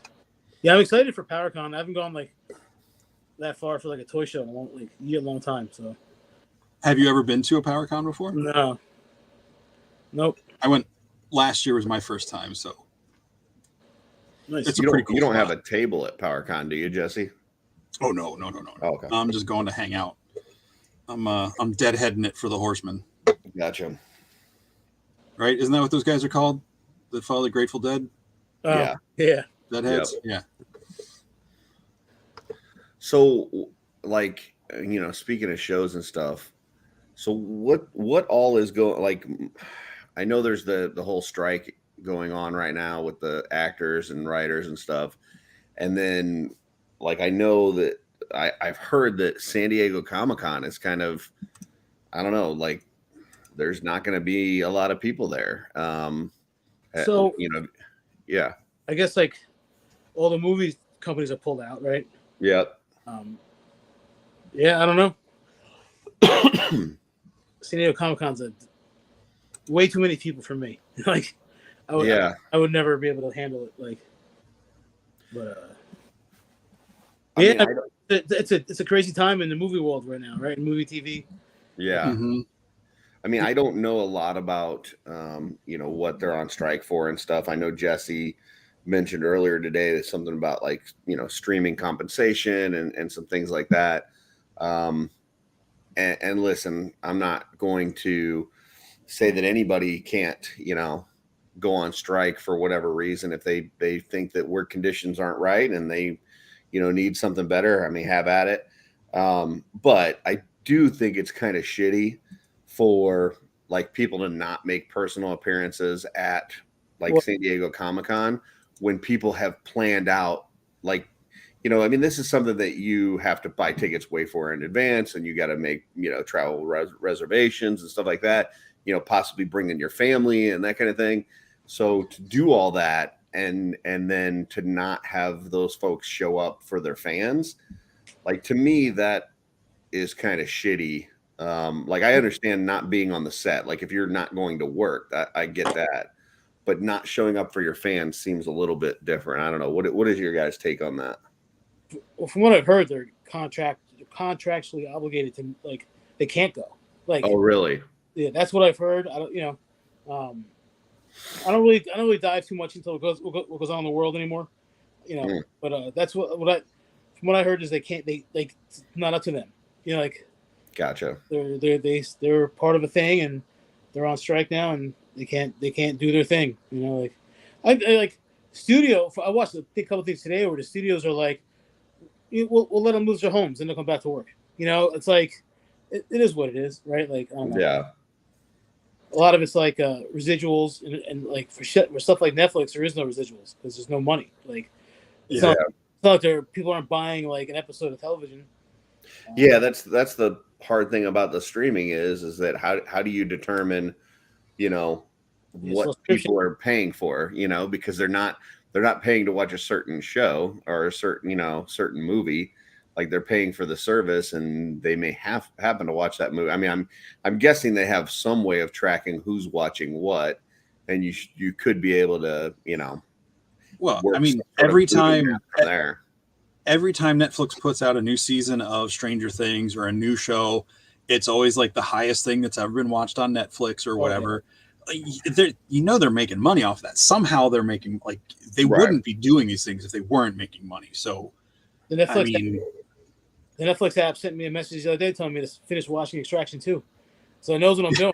You know? Like, yeah. It's and the way I understand it, like, obviously, like, your mega superstars, I'm not saying they're not affected by all this, because, you know, residuals, like the way contracts are, but I think this is hurting more the writers, like the writers, like the more blue collar actors that are extras in these things.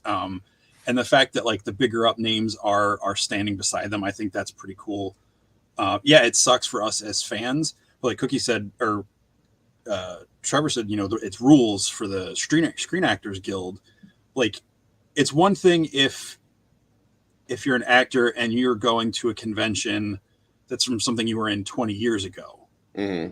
But like these people are all going to these like San Diego Comic-Con, they're going to promote the projects they're currently working on. So like that is work related. That'd be like the Horsemen being on strike for whatever reason, and then still showing up and being at Legion's Con, you know. I mean, or something. I mean, that's not one to one. I get what you're saying, but if you know, I don't know, if I ever made it to San Diego Comic-Con, it would probably be a once in a lifetime thing. Like, I wouldn't go every year. And I think that there's probably people like that, you know, maybe had made plans to go there this year to see whoever that one actor is, or that one person that it's like, you know, is the person they definitely wanted to see and get an autograph from. And like, that was going to be you know, a moment in life for them. And, you know, now you don't get that. And, you know, whether you're promoting something or not, just like to be able to meet those people is part of what makes that Comic-Con important. So, I don't know. I guess we'll see what happens. I guess it will actually be a Comic-Con and not a movie con or, you know, whatever. I do know there's been a lot of toy reveals, so there's definitely going to be a lot of toy companies there, but I just want my Chuckles. So. Yeah. The G.I. Joe exclusive is a Chuckles. Oh, yeah. At first I was like, what is this weird G.I. Joe Hopper, like? Do you guys heard about this Walmart con? Is that something you're aware of? Every year they do like releases every year, and it's horrible because Walmart sucks. Just like the Target con or whatever. Yeah. Okay. Well, I heard they're doing it like at the same time as San Diego Comic-Con. So I guess the people were upset that they were, you know, like they were going to either be at the San Diego Comic-Con getting those exclusives, and so they couldn't do the Walmart con or whatever. But Guess I'd what? never heard Nobody's of. getting anything from the Walmart con Yeah. in person. Well, anyway. I'd never heard of Walmart con, so I didn't know if it was anything good. So it's all shit. Is that what you're saying? Well, it's all toy line. It's all toy lines, but they're hard to get. Oh, okay. Gotcha. Yeah, I mean, it's like their, what is it? I think, what do they call it? Geek Con? I forget. Yeah, but I think they're calling it now. They'll drop their exclusives at like 10, maybe. But they're Yeah, gone. so they'll probably be like a Star Wars exclusive Black Series or two. There's probably, you know, some exclusive Marvel Legend that's like a repack or a repaint, or, you know, it's like Cookie was saying about the Viper Island stuff or the Cobra Island stuff that was at Target. Like, those things were impossible to find unless you happened to be there when they were walking stuff out onto the floor. Yeah. What's nice is a lot of the shit is on Pulse, like limited supplies, but you got to be fast. But nothing Black Series is ever on Pulse. So, like, Jesse and Fives, Black Series are Walmart exclusives. Mm-hmm. Luckily, I was able to get a Jesse, but like Fives, he came and went so fast. Like, Walmart sucks. I hate Walmart. Yeah, I know. Like for a while there, I was collecting the McFarlane stuff, the DC multiverse, and you know, if they had a Target exclusive, I'd have a chance of getting it. Sometimes Target would actually have them on their online where you could order them, but the Walmart exclusives, like where I live, the Walmarts around here, I've never seen an exclusive at any of the Walmarts around here.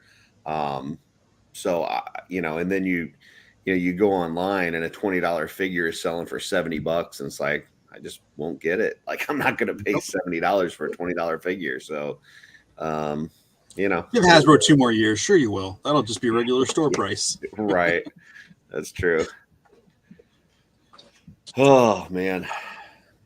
Cool. What else is going on?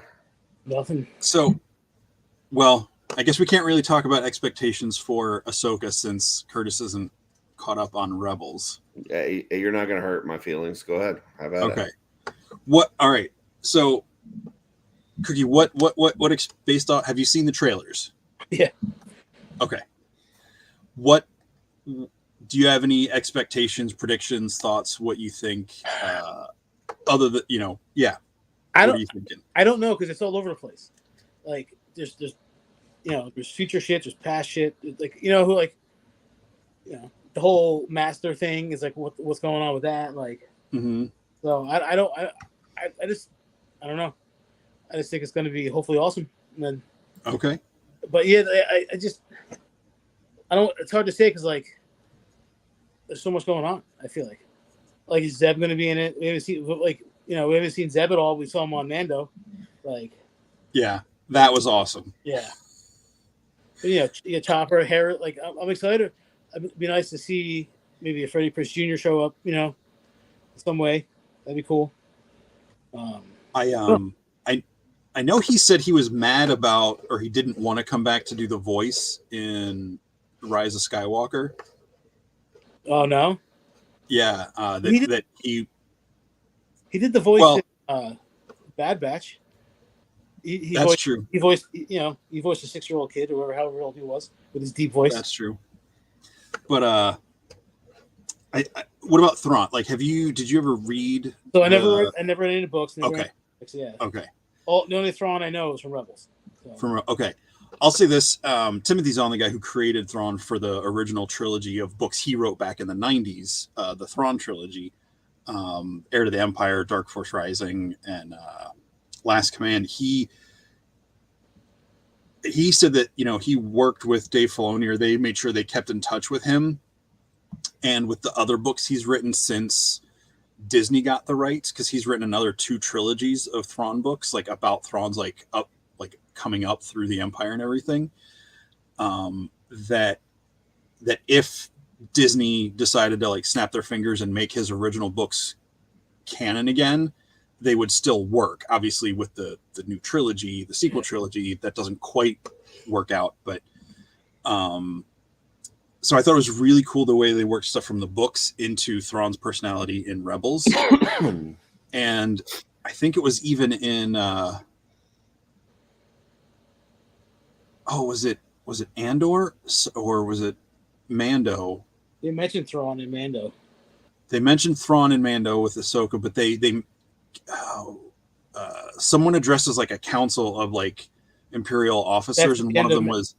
That's at the end of Mando. That's right. That's right. It was what's his name? Yeah. They address Captain Paleon, and Paleon's a major like character from the Thrawn books in the 90s. So that I heard, yeah. So I'm really excited to see how they tweak that story, or whatever they're going to take from that story into this. I love the new not Jedi, not Sith characters that we've got coming in.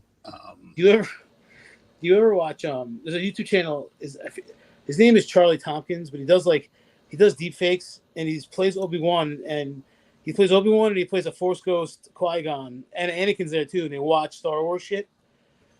I haven't seen that. It's funny, but he did one for the trailer for Ahsoka, and they're like, "Who is this guy?" And one guy's like, "Oh, that's that guy." Like they knew him, because they would have known him. But it's funny, yeah, Charlie Tompkins. He does an Obi-Wan deep fake. He does other stuff too, but he did all the Mando shows and stuff like that. But it's worth a watch. But he mentions like that because that guy Ray Stevenson, he obviously knows Anakin. He was from their time, So yeah, it's interesting to see how he played. Like, and Hayden's supposed to be in it, so we're gonna have flashbacks with like, young Anakin. Like.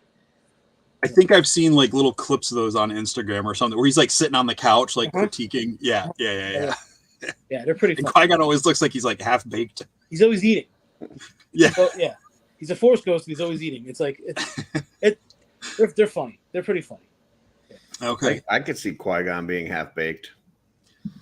He seems like he'd be a guy that would do that. The main thing I'm mad about the prequels is they gave us such a cool Jedi that in Qui-Gon, and then they did what they did with the rest of the Jedi at that point in time, being so dogmatic, so stuck up their own butts about everything, which we see through the animated Clone Wars series, that it's like, man, the one guy who probably, and obviously for the story, you can't have the one guy that could have figured stuff out and be around for it. Right. But the books and the some of the animated the Tales of the Jedi deals with him and Dooku, like him being trained with Dooku when he's younger. He's such a cool Jedi, and I hope that they bring more stuff to him to media, to some of those things from the books and stuff for other people to see how cool and how different of a Jedi he was. Yeah. I saw something this week where it was talking about how Anakin lost his arms and legs and was burnt like to a crisp and still lived. Darth Maul was cut in half, still lived, and Qui-Gon gets a lightsaber to the stomach, and that's it. He's done. Like that's all it takes. Like they're fueled by rage. Yeah. That's what people were saying, was that the dark side, the rage, that is what kept them going. So I mean, they literally say, I'm pretty sure they literally say that in Clone Wars about Maul, like his, like that's what made him into that spider monster in those caverns. Yeah.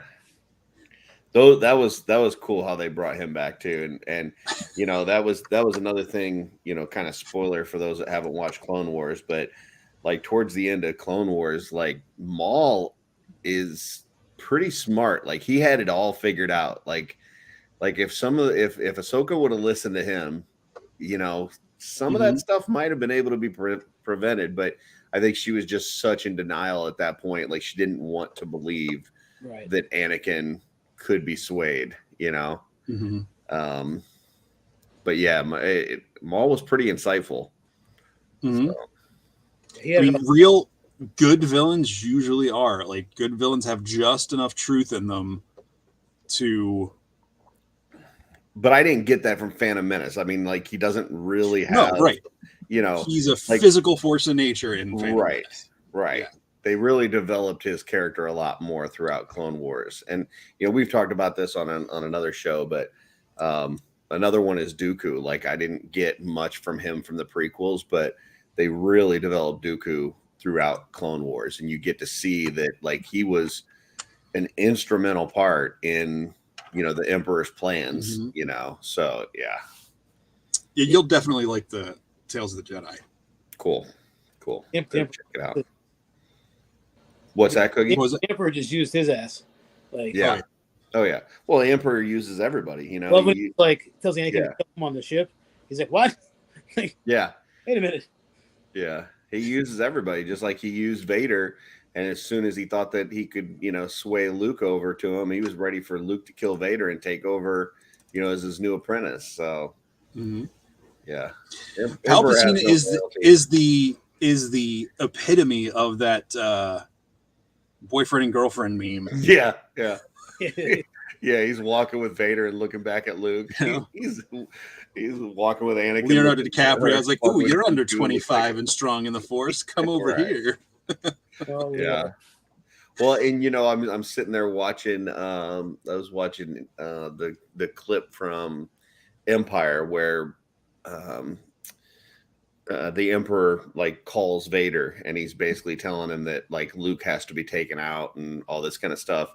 And then Vader's like, well, if he could be swayed to our side, like he could be a valuable asset. And like you see that moment where the Emperor's like, oh, do you really think that we could do that? like there's just like this moment where he's just like, okay, well, yeah, let's do that then. That sounds good. Which unfortunately is one of the later re-edits of that sequence. Yeah. That original scene was so hard to watch. Like even as a kid. That original. There was a woman playing the Emperor. In the scene. Oh, really? Yeah. The and just the makeup and the effects of it, like through the hologram, were just like so. They freaked me out as a kid. But everything. I liked the re-edit though, because then they also said, I think in the edit they added the part where he says. Believes it to be the son of Anakin Skywalker, and then Vader's like, well, how can that be? So yeah, I thought that was pretty cool. So yeah. Oh, Vani, you're thinking of Savage Opress, the yellow Dathomir Night Brother, voiced by the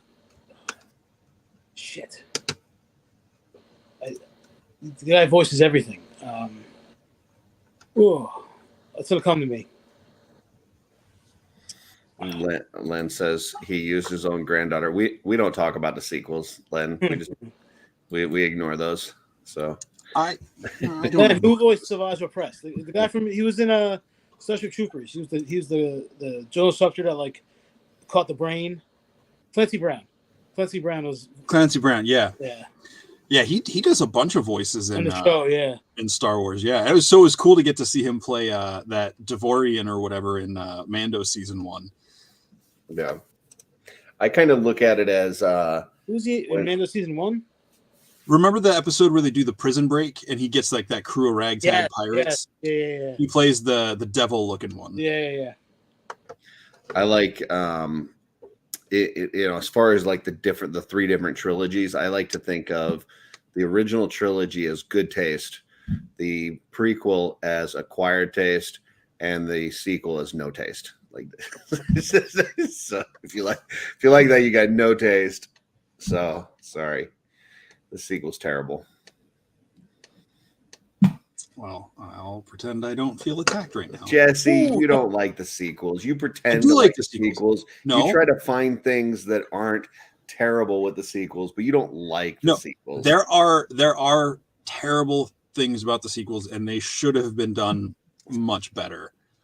I think they did some things better than the prequels did, but they then skewed the other way and made like other things worse. So they're not perfect, but I do overall, for the most part, like the sequels.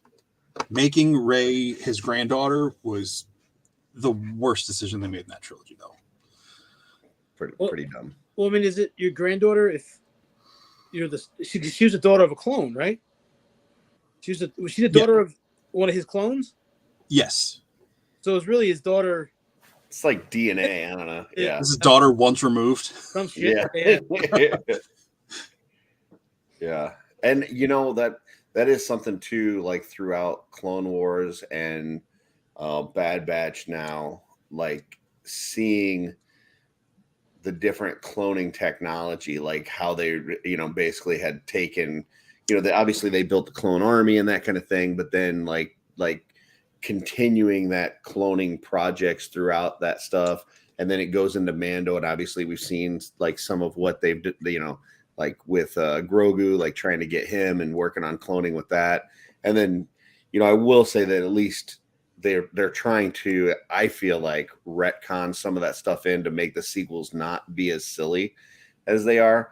Not quite there yet, but I do like that they're kind of continuing that, behind the scenes, Emperor was working on this cloning stuff the whole time. I don't know. Go ahead, Cookie. I don't hate the sequel trilogy. I hate the second one. The second one's fucking garbage. I could watch the first one and the third one. I like the second one. I saw in the theater. I couldn't get through it on a second viewing, watching it at home. But the whole dumb shit, like they fly now. Like they've been flying since Clone Wars. Like but they were weird because Stormtrooper was flying. I don't know, just like. But I enjoyed the third one. I just thought the story was pretty the whole underwater Star Destroyers and like on the ice, like they said they didn't have a plan. But yeah, second one, I just don't know how you take a world with that much going on and you take Disney's money and you can't make a good trilogy. Like it boggles my mind. Right. Because literally like the original trilogy is so good, and he was like using like toy models and stuff and strings and all this kind of stuff. Like, okay. Hold on. Let's say, for the most part, the special effects in the sequel trilogy are top notch. They're great, yeah. They are, but like the story, it's the storytelling and the characters. Like I didn't connect. I don't think. Let me think for a second. Yeah, I can't think of one person in the sequel trilogy that I'm like, I actually like that character. Like that character, I want to see more of them. I want to learn more of them. I'm excited to see them when they're on the screen. There's not one character that I can think of that I liked from the sequel. Not one. Nobody pulled me in. BB-8. BB-8's cool. Okay. I'll give you that one, but come on, seriously, like I'm saying characters I connected to. I'm not trying to make you connect to them. No, I agree with you on the BB-8, but like, come on, like that's not a character that's carrying a sequel. I mean, R2 carried the entire franchise up until the sequel. He didn't carry. He's a side character. Come on, get the hell out. Come on. That. 90% of the stuff in the original and sequel trilogies don't happen without R2-D2. True. Okay, now you're just talking nonsense. So I can't listen to you when you ship in the prequel. After all the other droids got shot off of it. Yeah. I can't talk to you when you say silly things. I mean, I'll say this. The thing, back to the cloning thing, I thought that episode 1, I thought the Naboo were going to have the cloning facilities, and that all of Padme's handmaids were clones of her. And I thought that's what Palpatine, before he became the Emperor, was after. I thought he was going to be after their cloning facilities so he could make a clone of himself like they did in the Dark Empire comics. I thought that was going to be the whole, like the Clone Wars happened over cloning, and then he takes the technology so he can clone himself so he can live forever. That was my thought of what it was going to be. So the fact that they're bringing that all in through the Bad Batch stuff, through the stuff in Mandalorian and Grogu, and like they're flushing that out to where you can get away with a line like somehow Palpatine returned, which is one of the worst lines ever delivered in any movie ever. Cop-out answer. Yeah. Cool. Well, you know what? I think we're rounding up to the 2-hour mark. I think that's kind of a show, unless you guys got anything else. I don't think so.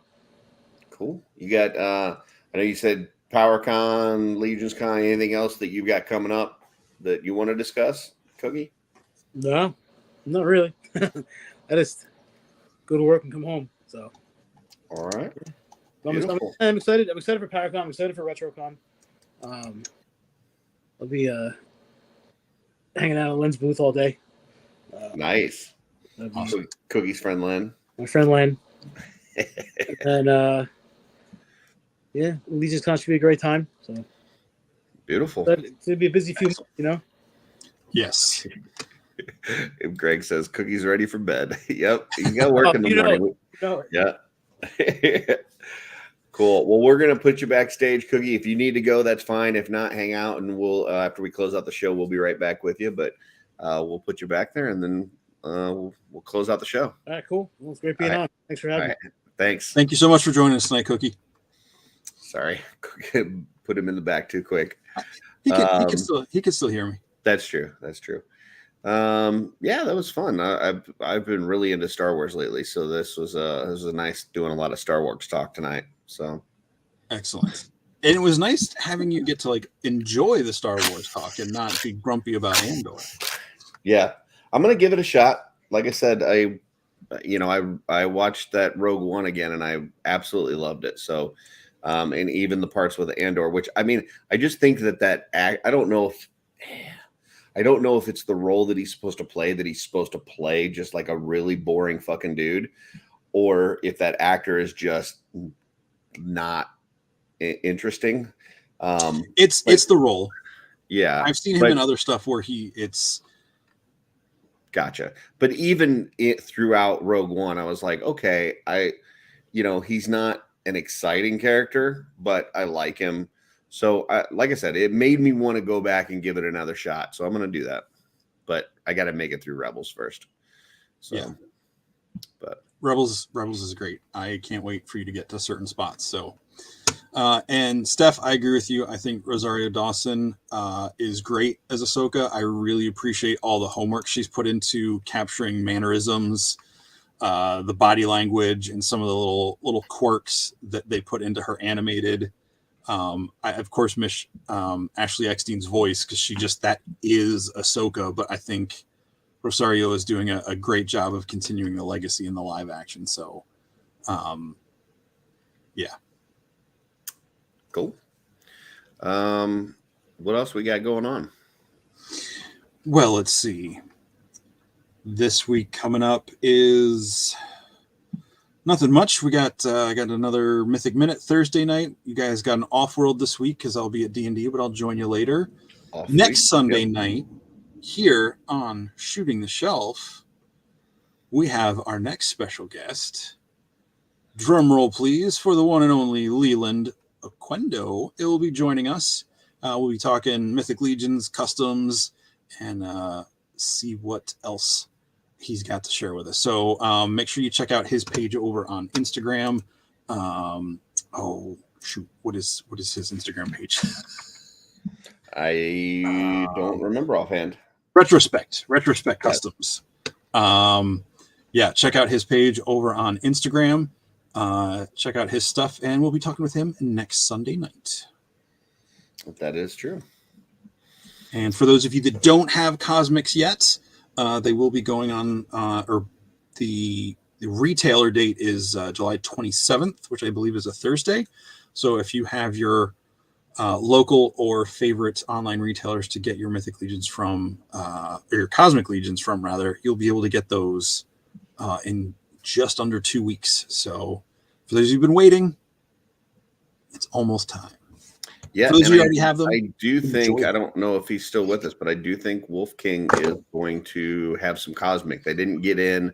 Wolf King wasn't a retailer on the initial pre-order, but I do believe they've got some Cosmic coming in. So check that out. Also, remember, there's going to be a drop this upcoming Friday with some new Cosmic parts from Emil. So yeah, check that out for all you customizers out there.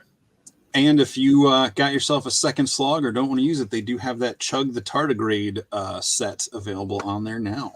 Yep. Beautiful. Right. Anything else for you, Curtis? Happy birthday, Cookie. Happy birthday, Cookie. Oh, well, now that my ear just ruptured, I hope you enjoy your Cookie's birthday cookie. And until next time. What's on What? your shelf?